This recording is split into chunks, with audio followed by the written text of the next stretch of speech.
قربانی کے جانور میں شرکا کی تعداد۔ قربانی کا جانور اگر اونٹ، گائے یا بھینس ہو تو اس میں 7 آدمی شریک ہوں گے، جس کی دلیل عن جابر رضی اللہ تعالی عنہ قال خرجنا مع رسول اللہ صلی اللہ علیہ وسلم محلین بالحج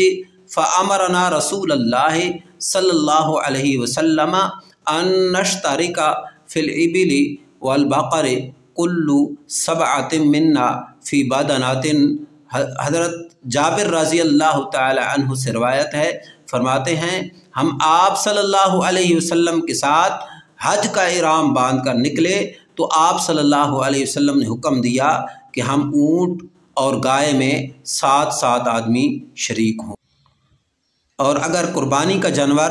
بکری یا بھیڑ ہو تو صرف ایک آدمی کی طرف سے ہی کفایت کرتی ہیں۔ اس پر دلیل یہ ہے کہ حضرت ابن عباس رضی اللہ عنہما سے روایت ہے ان النبی صلی اللہ علیہ وسلم اتاہ رجل فقال ان علی بدنۃ وانا مسر بها ولا اجدها فاشتریها فامرہ النبی صلی اللہ علیہ وسلم ان یبتاع 7 شیاۃ فیذبحہن۔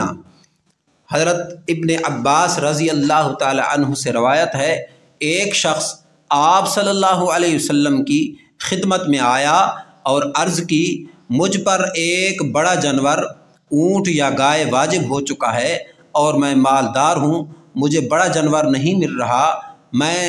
اسے خرید لوں، لہذا اب کیا کروں؟ تو آپ صلی اللہ علیہ وسلم نے فرمایا کہ 7 بکریاں خرید لو اور انہیں ذبح کر لو۔